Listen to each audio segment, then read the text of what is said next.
Alto Goldfield est un étudiant de première année à la prestigieuse Ortygia Academy of Magic.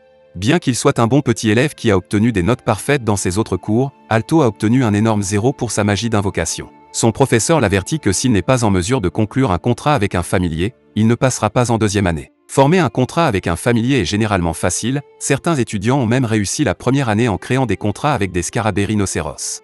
Sur ce, le professeur lui donne un ultimatum, il redoublera sa première année s'il ne forme pas de contrat avec un familier d'ici demain. Après sa rencontre avec le professeur, Lilia Kudelfay, étudiante de première année et amie proche d'Alto, se précipite à ses côtés. Il lui donne le 411 sur sa situation, et étant la bonne amie qu'elle est, Lilia propose d'infliger un tout petit peu de lésion corporelle au professeur. Vous savez quoi?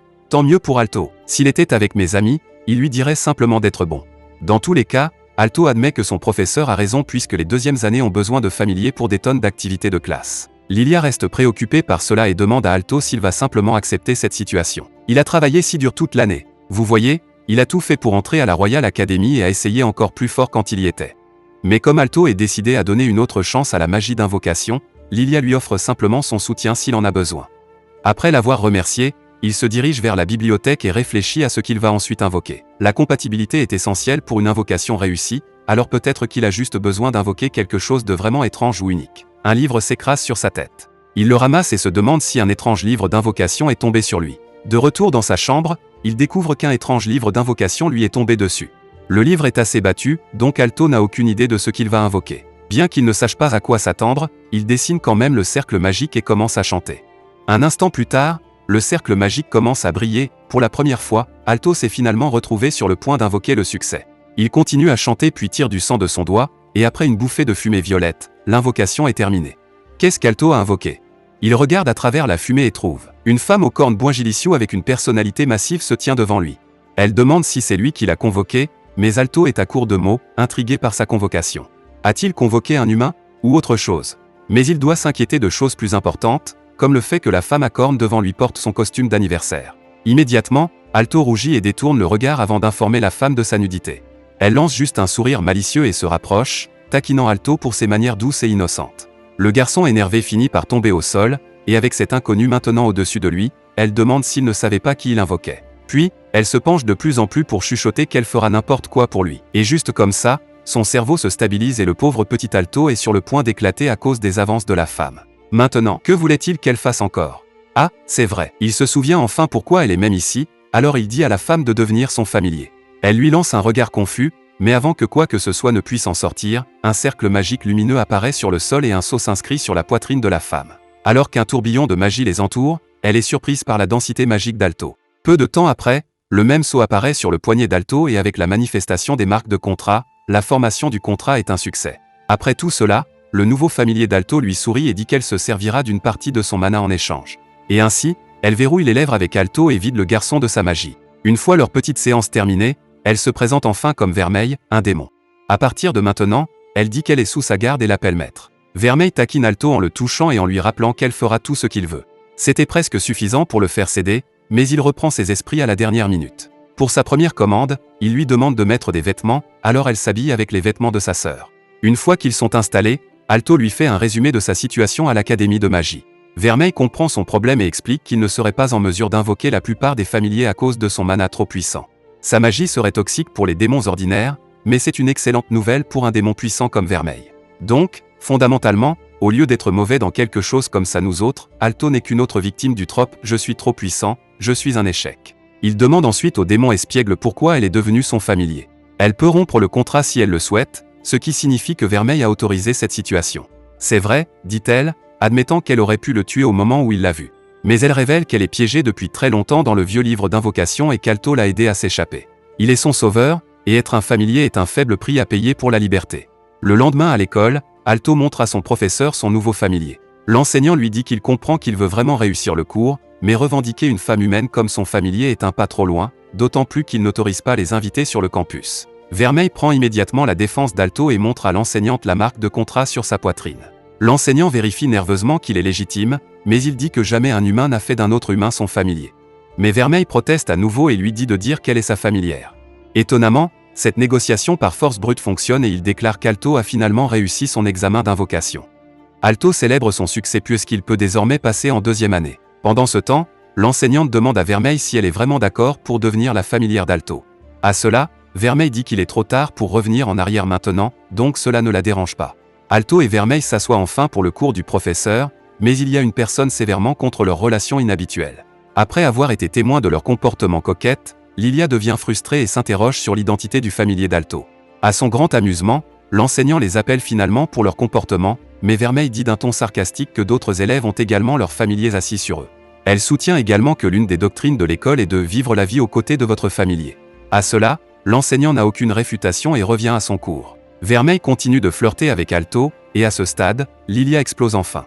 Elle interrompt le cours et demande aux deux ce qu'ils font. Cependant, son explosion ne la mène nulle part puisque l'enseignant lui demande de sortir. Plus tard dans la journée, Lilia rencontre Alto et Vermeil, et elle pose à Alto un déluge de questions concernant son mystérieux familier. Alto et Vermeil se regardent et se souviennent de leur plan. Comme les étudiants de la Magic Academy méprisent les démons, ils ont décidé que Vermeil devrait prétendre être un humain. Elle peut cacher ses cornes et personne ne pourrait faire la différence. Alto dit à Lilia la même chose qu'il a dit à tout le monde, elle est Vermeil, sa familière. Furieuse, Lilia jette sa cravate sur Alto et le défie soudainement en duel. À l'aide de son manuel, Alto lit que les conflits entre les étudiants de la Magic Academy doivent être résolus par des duels strictement réglementés pour éviter la discorde. Si elle gagne, Lilia veut que Vermeil arrête de s'accrocher à Alto. Alto hésite à accepter le défi, mais cède après que Vermeil lui ait apporté son soutien. Vermeil dit alors que Lilia devra faire tout ce qu'Alto veut s'il gagne. Des pensées obscènes entrent dans l'esprit de Lilia, pensant à Alto, mais elle en sort immédiatement et accepte les conditions du duel. Ils se déplacent vers une immense zone de combat ouverte, où leur combat peut être diffusé sur tout le campus. Lilia invoque son familier appelé Sylphide, un esprit du vent de grande classe. Lilia se vante du pouvoir puissant de son familier et dit à Alto d'abandonner et de tout lui dire sur son familier. Alto essaie de la calmer, mais ça ne sert à rien. Lilia est enragée et lance une puissante attaque de vent vers Alto et Vermeil. En raison de la vitesse élevée de l'attaque, Alto ne peut pas bloquer ou esquiver à temps. Vermeil s'avance soudainement devant lui pour bloquer l'attaque et lui dit de lui faire confiance. L'attaque atterrit et une énorme fumée remplit l'air. Lilia suppose sa victoire et célèbre prématurément, elle est donc surprise lorsqu'elle voit Alto et Vermeil sains et saufs après que la fumée se soit dissipée. Vermeil sourit et demande si elle a fini d'attaquer. C'est son tour maintenant, et elle s'approche d'elle d'un air menaçant, les mains tendues. L'instant d'après, une Lilia embarrassée hurle après avoir été touchée par Vermeil. Lilia gît vaincue sur le sol et Vermeil lui dit qu'il est temps pour elle d'écouter leur demande. Puisque le plan de Lilia s'est complètement retourné contre elle, elle n'a d'autre choix que de coopérer. Alto fait part à Lilia de ses exigences, et c'est à elle d'être amie avec Vermeil. Cela surprend Lilia, mais comme les exigences du vainqueur sont absolues, elle offre à contreséure sa main au familier. Les deux se serrent la main après un échange passif-agressif mais poli, et enfin, la paix a été atteinte, et Alto espère qu'ils pourront vraiment être amis. Dans son dortoir, Alto demande à Vermeil de ne plus causer trop de problèmes à partir de maintenant, mais les répliques familières qui aujourd'hui n'étaient pas sa faute. C'est à cause de Lilia et du fait qu'elle est amoureuse de lui. Bien sûr, Alto est dense comme n'importe quel autre MC, concluant que Lilia est juste gentille avec lui parfois. Vermeil affiche un sourire malicieux et laisse entendre qu'elle mérite une récompense pour avoir bien réussi leur duel. Alto est déconcertée, mais elle s'agenouille devant lui et dit qu'elle veut un peu de son mana. Ils s'embrassent, et après un moment, un Vermeil ravi tient Alto entre ses jambes. Alto se demande alors pourquoi elle a besoin de vider son mana. Vermeil explique qu'elle est devenue faible après avoir été scellée pendant des siècles. Son mana incroyablement puissant lui a été d'une grande aide, sans cela, elle ne pourrait pas conserver une forme physique. Alto dit à Vermeil qu'il pensait que contracter avec un démon serait effrayant, mais c'est en fait plutôt normal. Vermeil dit que les humains normaux ne pourraient pas gérer leur pouvoir même avec un contrat, mais Alto ne ressemble à aucune autre personne puisqu'il a ce qu'il faut pour qu'un démon veuille le servir. Si s'embrasser est trop ennuyeux, dit Vermeil, il existe des moyens plus efficaces de drainer votre mana. Elle tend ensuite la main entre les jambes d'Alto. Quelque temps plus tard, Alto et Vermeil se rendent à pied à l'école pour la cérémonie d'ouverture de la nouvelle année scolaire. Alto est maintenant en deuxième année et attire l'attention des étudiants grâce à Vermeil et à son apparence accrocheuse. Pour cette raison, Alto dit à Vermeil de ne rien faire pour se démarquer. À ce moment-là, un dragon enragé apparaît devant eux et s'approche rapidement d'eux. Alto se fige en le voyant, et alors qu'il est sur le point de s'écraser sur lui, Vermeil passe son doigt sur le front de la créature massive, ce qui la propulse haut dans les airs. Vermeil montre fièrement ce qu'elle vient de faire à Alto, ce qui est exactement le contraire de ne rien faire pour se démarquer. Plus tard, lors de la cérémonie d'ouverture, Alto gronde Vermeil pour avoir attiré une attention inutile en battant le dragon si facilement. Elle soutient que le dragon ne lui a pas laissé le choix, mais à ce stade, son apparence remarquable et ses cruches massives sont probablement les deux choses les plus importantes qui attirent le plus l'attention sur elle, pas le truc du dragon. Après la cérémonie, Alto et Vermeil se promènent dans l'école lorsque Lilia les approche. Lilia leur dit qu'ils font parler d'eux sur le campus depuis que tout le monde les a vus battre un dragon déchaîné. Elle gronde ensuite Vermeil pour avoir causé une chose après l'autre depuis qu'elle s'est présentée, mais Vermeil ne réagit pas. À cela, Lilia la regarde, frustrée. Lors du premier cours d'alto dans un immense jardin, son professeur les informe que tous leurs cours impliqueront leurs familiers. Selon la vieille femme, les familiers deviendront des compagnons inséparables s'ils sont traités avec amour et attention. Mais si leur amour n'est pas sincère, les familiers utiliseront leurs crocs et leurs griffes pour déchirer leur maître. Alto passe ensuite au cours suivant, où un jeune professeur donne des conférences sur les sceaux démoniaques. Pendant ce temps, Vermeil est collé à Alto et le serre dans ses bras sans réserve, et bien sûr, Lilia, qui les regarde de loin, est de plus en plus frustrée. La journée d'école se termine et Alto retourne dans son dortoir avec Lilia et Vermeil. Les tensions montent entre les deux, mais Alto leur rappelle qu'il leur a dit d'être amis. Lilia et Vermeil se disputent un peu, mais avant que les choses n'empirent, un élève de la classe supérieure attire soudainement l'attention d'Alto. Le petit garçon pointe du doigt Vermeil de manière accusatrice, et l'élève de la classe supérieure se présente rapidement comme Rex, un dragon ridé, et dit qu'il a entendu parler de leurs méfaits contre son petit frère. Alto et les filles n'ont absolument aucune idée de qui il est, et le petit garçon explique qu'ils ont battu son dragon plus tôt dans la journée. Alto réalise enfin ce qui se passe, mais Vermeil est plus intéressé par les dragons ridés. Alto explique que les dragons ridés sont un groupe de mages avec des dragons comme familiers. Juste après avoir appris cela, Vermeil se moque de leur groupe, les décrivant comme des vantards et de faux durs, ce qui provoque une réaction de colère de la part du petit garçon. Rex les interrompt et dit que Vermeil a le courage de parler comme ça. Il suppose qu'elle a dû utiliser une sorte d'astuce pour éliminer le dragon car elle n'a pas l'air dure du tout. Vermeil joue innocent et naïf, ce qui rend encore plus furieux le petit garçon. Mais pendant cette agitation, Alto se dirige silencieusement derrière Rex et le gars en colère et lance une attaque surprise avec des cristaux magiques pour les maîtriser. Alto et Vermeil célèbrent le succès de leur plan, et Vermeil félicite également Alto pour sa magie avancée et son grand talent. Cependant, leur moment de triomphe ne dure pas longtemps.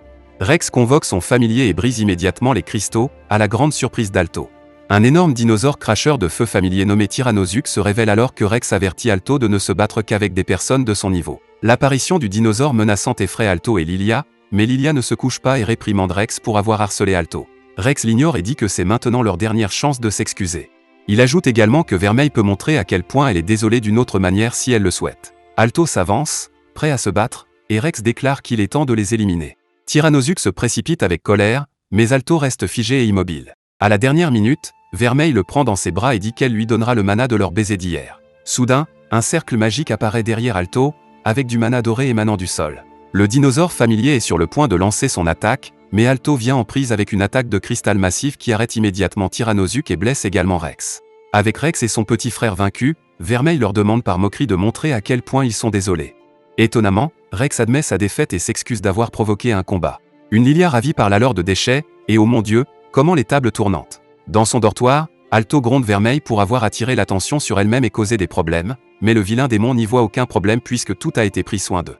Vermeil remarque alors que l'école semble être une poignée et demande à Alto si toutes ses études lui permettront d'obtenir ce qu'il veut dans la vie. Alto révèle qu'il veut être un grand mage et explique que les mages de leur nation sont classés en 4 rangs, les carrés d'or, les carrés d'argent, les carrés de bronze et les apprentis mages. Une certification bronze est difficile, et seuls quelques-uns obtiennent l'argent, mais Alto est ambitieux et veut être encore meilleur que les carrés d'or. Alto partage que la couronne accorde un rang spécial aux plus élitistes des mages d'or, le Platinum Square, et c'est son rêve ultime.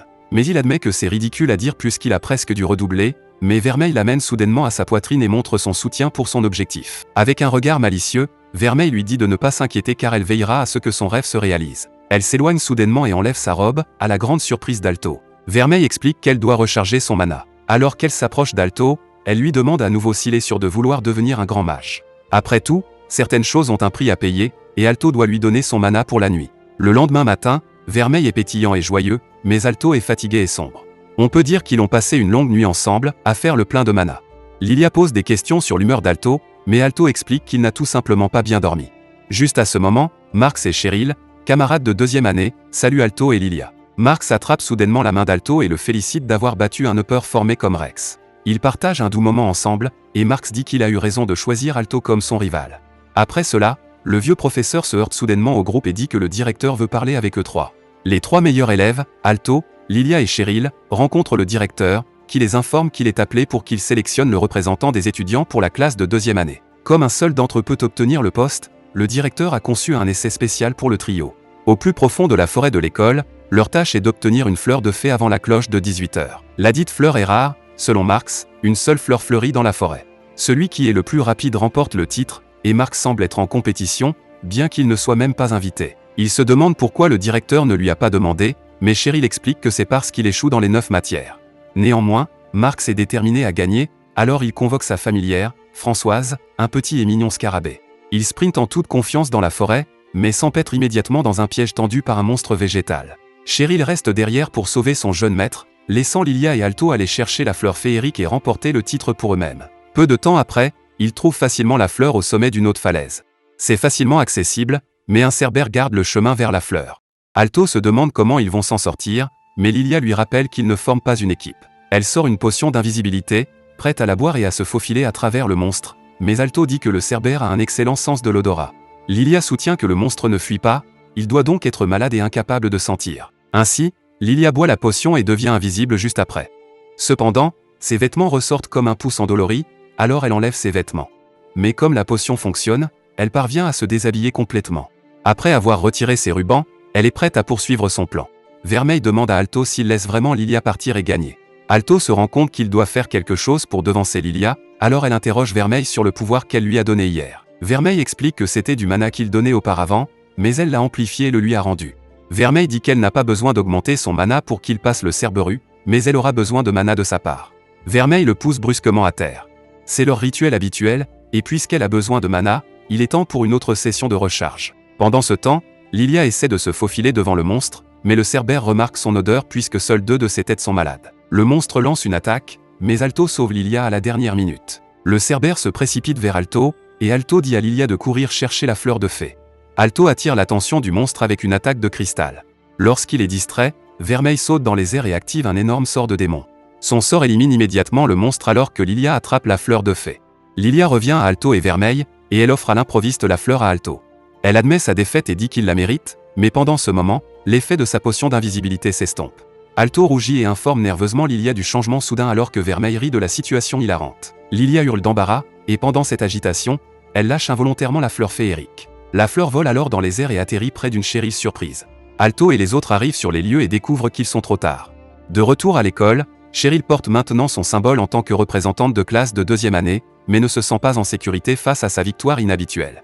Avec son attitude joyeuse, Marx la fait tourner et la rassure qu'elle est celle qui tient la fleur à la fin de tout. Lilia et Alto disent qu'ils n'ont aucun problème avec cela, et Marx applaudit Cheryl. Une victoire est une victoire, après tout. Malgré sa perte, Lilia déclare qu'elle laissera Alto dans la poussière la prochaine fois. Alto dit qu'il travaillera dur pour s'assurer qu'elle ne le laisse pas derrière. De s'inquiéter de réussir sa première année d'école et de lutter pour invoquer quoi que ce soit, Alto est maintenant dans sa 2e année avec un beau familier à ses côtés. Vermeil est peut-être coquette et susceptible de provoquer une scène et d'attirer l'attention à l'école, mais sa loyauté et son obéissance appartiennent à Alto. Avec Lilia, Alto s'amusera à l'école. Oh, n'oubliez pas ces séances de recharge de mana après l'école. Merci d'avoir regardé. Si vous avez aimé la vidéo et que vous souhaitez aider la chaîne à grandir, laissez un like, un commentaire et abonnez-vous.